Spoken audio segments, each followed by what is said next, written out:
crime and Peter Chambers.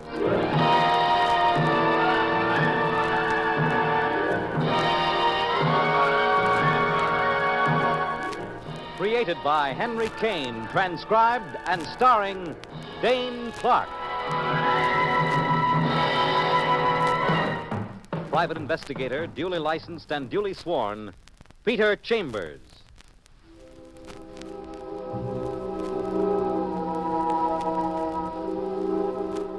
You're a private eye. That's your business. Anything else? That's for laughs. It's mid-afternoon, and you're in a nightclub on business. There's nothing more ghastly than a nightclub in the daytime. Reminds you of the whitewash inside of an unfinished coffin. Anyway, this one's called the Café Tropical, and in the nighttime, when its tinsel isn't showing, it's considered quite swanky. Mr. Chambers? Yes? I'm Bruce Eldridge. I'm delighted that you could come. Bruce Eldridge, prospective client. He's one of the owners of the Café Tropical, about 35, well-dressed, and quite good-looking. And quite composed, except his eyes are nervous. I take it that you know what happened here last night? Well, your partner, Paul Maxwell, he caught up with a slight case of lead poisoning. He was shot to death right here in the club. So I've read in the newspapers.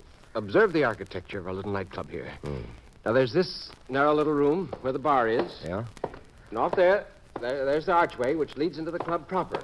That's where we have our entertainment. And, this stairway right here? Now, that leads upstairs where Mr. and Mrs. Maxwell have their apartment. Oh, the guy that was killed? Yes, he and his wife, Claire. This was, well, sort of their town apartment. Very cozy. Last night, our entertainment was in full blast.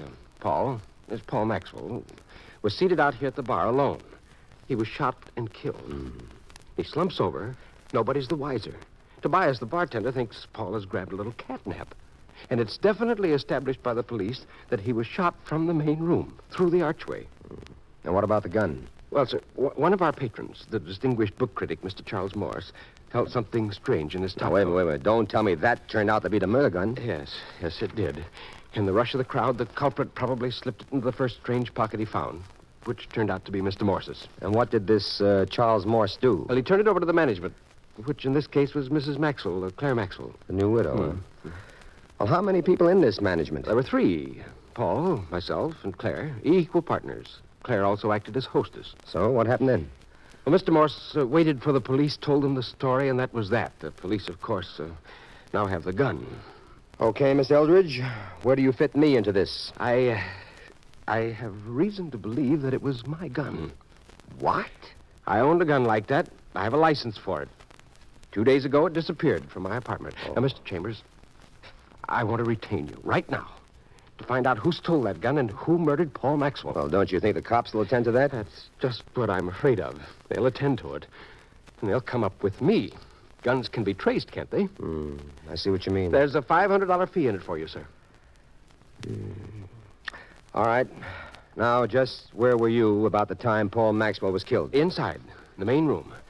I was seated at a table with Claire Maxwell, Charles Morse, and Ruth Benson. Who's Ruth Benson? She sings here in between shows.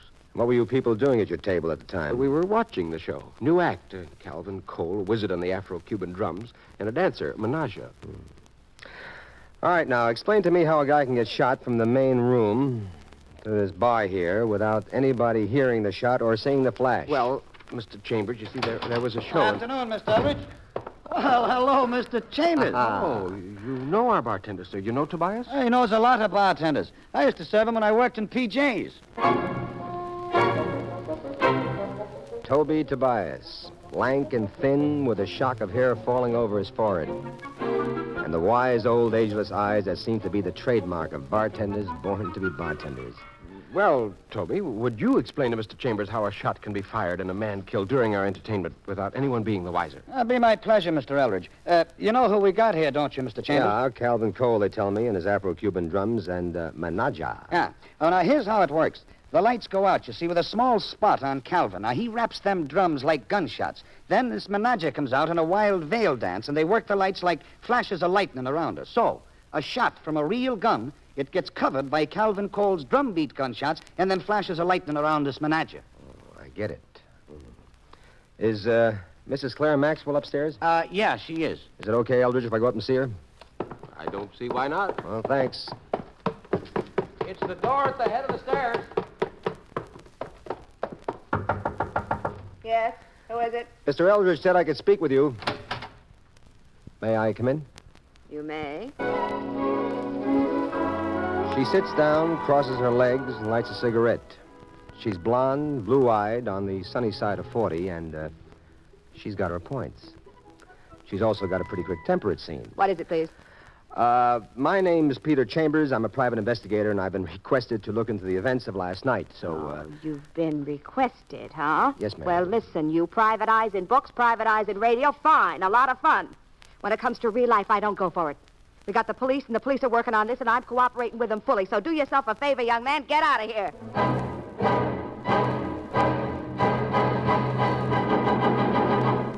You do yourself a favor, and you get all the way downtown to police headquarters, the office of Detective Lieutenant Louis Parker, cop, gentleman, and good friend.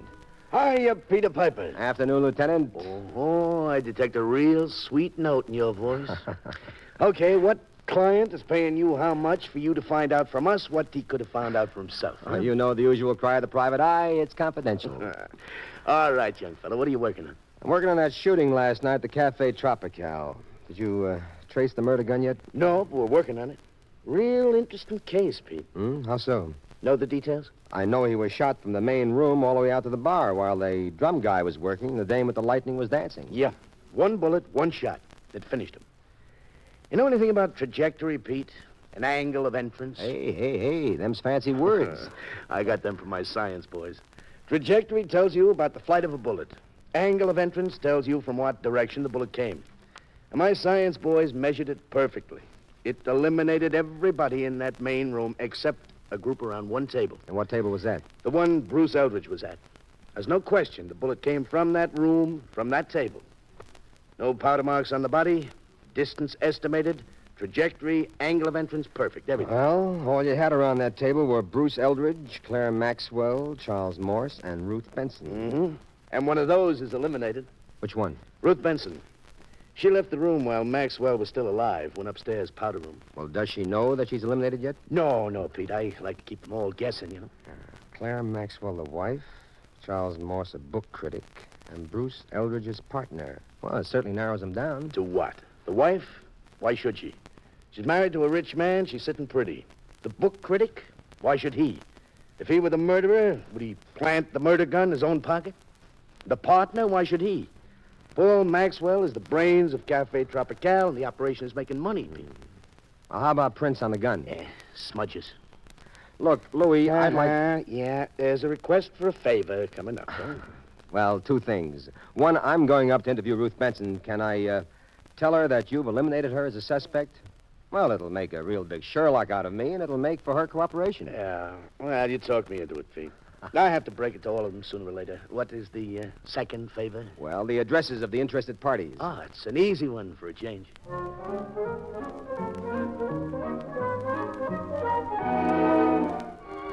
So, armed with addresses and an affectionate pat on the back from Parker, you're riding your white horse again, and you're at Ruth Benson's neatly furnished apartment. I'll be glad to cooperate, Mr. Chambers.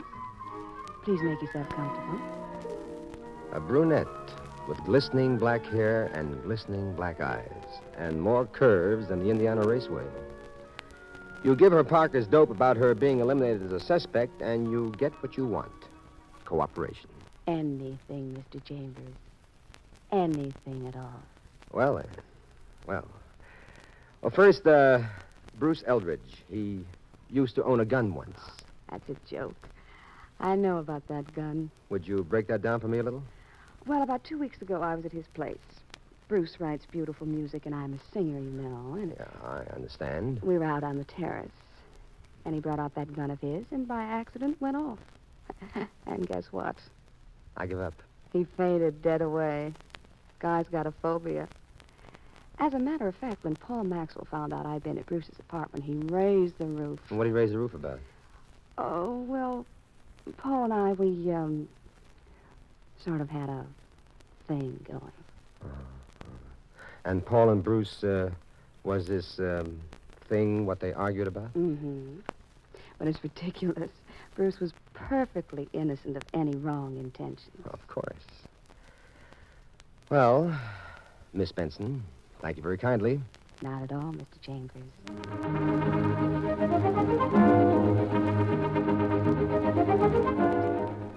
Next stop, the book-lined retreat of Charles Morse in Greenwich Village. I welcome this visit, sir. I've always been keenly interested in the myriad and varied operations of the private investigator. Charles Morse. Tall, slender, gray-templed, and distinguished. He's sipping brandy from an oversized snifter glass. A drink, perhaps, Mr. Chambers? No, thank you. Oh, shall we get on, then? Mr. Morse, are you a frequent customer at the Cafe Tropical? Frequent and regular. An ardent patron, shall we say. Good. A man of your intelligence, it's a help. How come you're so good a patron of a saloon? Well, sir, it's difficult to put it into words, but I'll certainly try. Well, that's real sporting of you, sir. Are you perhaps chiding me? No, I ain't doing a thing except fishnetting for facts. Well, about my being a patron of saloons, let me see now. A good many of us, you see, in my profession, book critics, are frustrated writers, and I'll admit to being one of those. Our creative abilities just do not measure up to our desires. So I'm a rather heavy drinker, and in consequence, an excellent customer of watering spots like Cafe Tropical. Good enough. Do you know anything of a scrap between Paul and Bruce Eldridge? No, I do not. All right, then, Mr. Morse.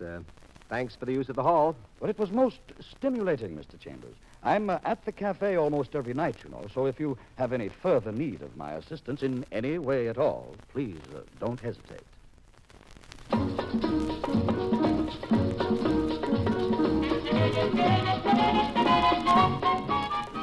So that night you're back at Cafe Tropical, and the joint is jumping like they're featuring a strip dancer and handing out binoculars for free. You're greeted by Bruce Eldridge. Evening, Mr. Chambers. Hey, wow. Oh, nothing like a murder to drum up business. Quite macabre tonight, aren't you, Mr. Chambers? Macabre. Everybody in this cast of characters makes with the big words. You, that Charlie Morse. You mind if I go in the bar and mix with a hoi polloi like Toby Tobias? Don't mind in the least, Mr. Chambers. Hiya, Shamus. How's the Shamus business? How's with the bartending business? It stinks, too. But if I play me cards right, I'm getting out of it. Well, before we go any further in this colloquy, point of order. Yeah? Scotch and soda. Coming at you, Mr. Chambers. And now, what's with your imminent retirement? Listen hard, Mr. Chambers. Because either I make it or you make it. Look, Tobias, it's a little late for riddles. This is a moment of relaxation for me. It's about this here case you're working on. Oh, well, talk it up, Tobias, my lad. Now, if I spill the dope I got, this whole case becomes a hanger for you. So, spill. Now, I ain't spilling yet, but I got a hunch I know just what this thing is all about. Now, that kind of information is good for a little payola from a certain party. Enough payola for me to retire. So tonight, I make me play. I'm off tonight at 11, and then I make me little old play. And if your little old play backfires? Then I'm calling on you at home, on the phone. And with the info I got for you, you're going to turn out to be a big hero. How much you asking for, Toby? 10,000 smackers. And the party's getting off cheap. Excuse me for now, Mr. Chambers. I got to go to work. And don't forget to be home come 11 o'clock. The crowd keeps pouring in like it's bargain day at Macy's, and the confusion mounts. And you like it, because right now you can use confusion.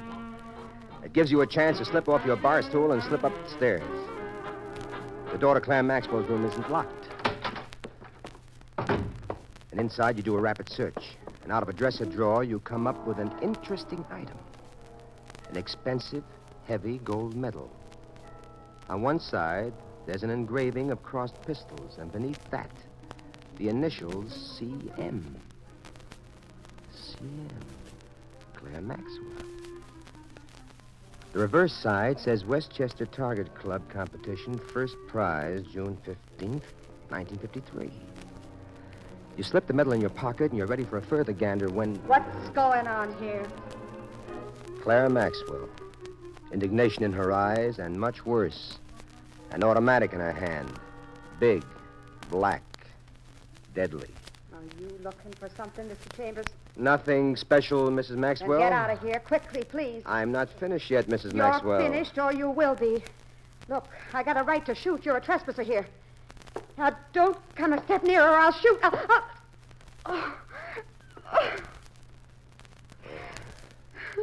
Now, I've got the gun, and you've got nothing but, let's say, a guilty conscience.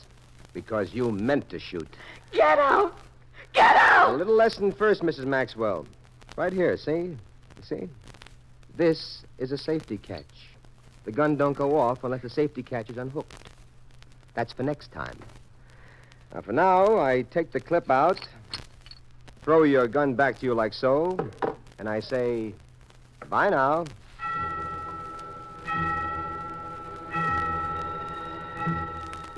You go home, but you don't go to bed. You linger over a cup of coffee like a guy in a cafeteria killing time for a dime. Then at 11:15...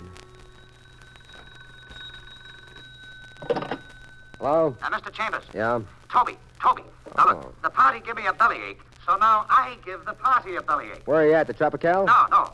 I'm in a little broken-down saloon on 3rd Avenue and 56th. I want you to meet me here right away.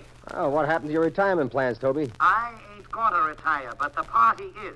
The party is going to retire for good. But- Now, come on down here, Mr. Chambers, and listen to Toby make like a canary. The name of this joint... Hello? Toby! Toby! You get to 56th and 3rd fast, but not fast enough because the cops are there already. And the boss man is Louis Parker. You set him up on the facts.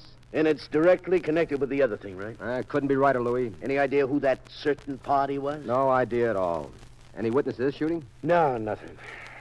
Well, look, Pete, it's late. No use you knocking yourself out on this one. Go home, go to sleep. We'll be in touch. I think you're right, Louis. Oh, by the way, you traced that gun yet? Gun? What gun? You know, the gun in the other shooting, the Paul Maxwell deal. Look, what's with guns? What's your interest? Nothing, just asking. Look, stop bothering me with guns now, huh? I got work to do. Good night, detective. So you're still at sea about Bruce Eldridge's gun. And that, after all, is your real interest. That's what you're going to be paid $500 for. Anyway, you go to sleep like a log. And the next afternoon, you're at the Westchester Target Club, asking questions and getting answers. You're back in Manhattan now and ready for the wrap-up. You put in a call to Parker, and comes nighttime, you're a saloon goer again. Cafe Tropical. Any news for me, Mr. Chambers? Sir Eldridge, could we talk somewhere alone? Sure. Come on upstairs. Charlie Morse show up yet? Expect him practically any moment. Do you want to talk to him, too? Don't mind if I do. All right, I'll leave word down here for him.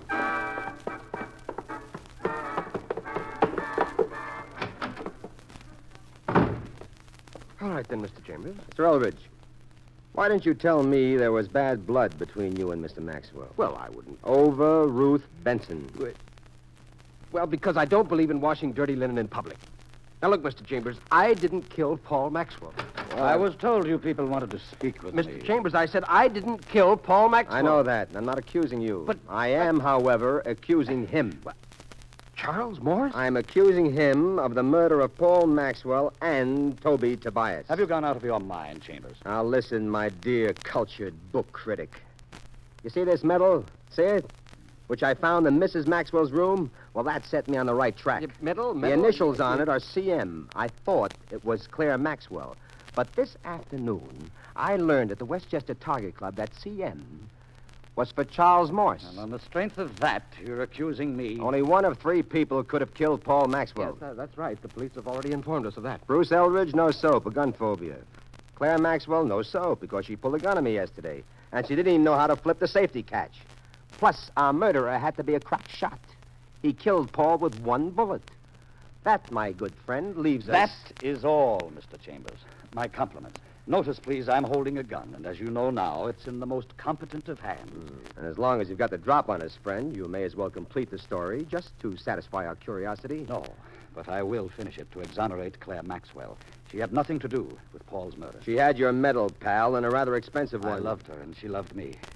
We asked Paul, we begged Paul for a divorce, but he wouldn't accede, so I figured out the next best way. And when Tobias with the big eyes added two and two together and tried blackmail... I was then compelled to dispose of Tobias, too.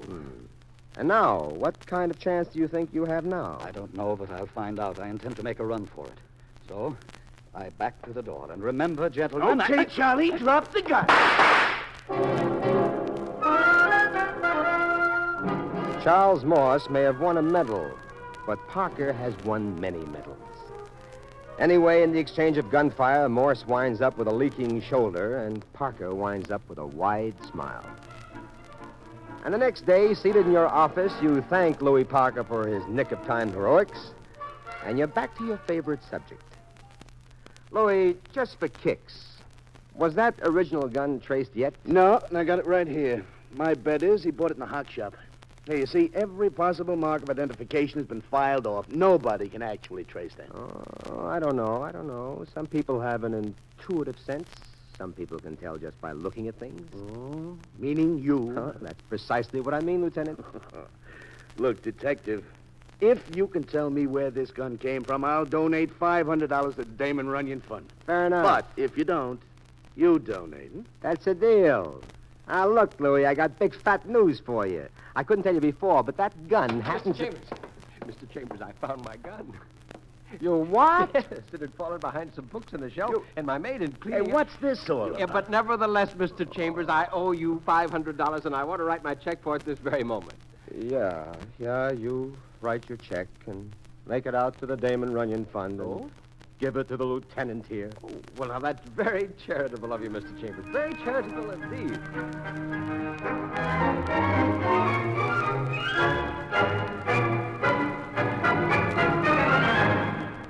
And there you've had Crime and Peter Chambers.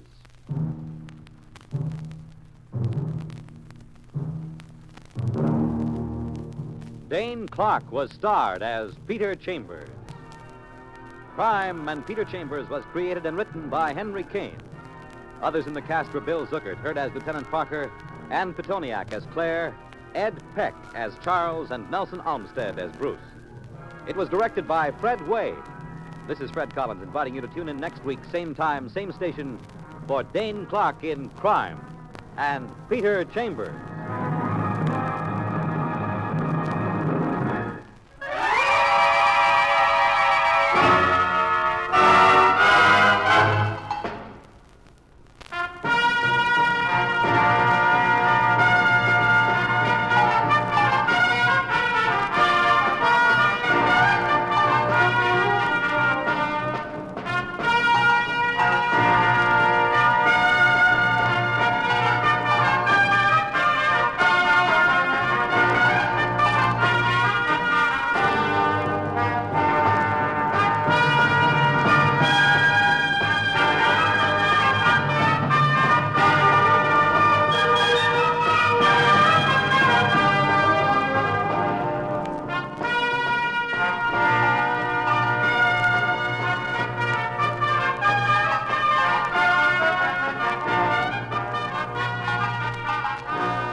Crime and Peter Chambers has come to you through the worldwide facilities of the United States Armed Forces Radio and Television Service.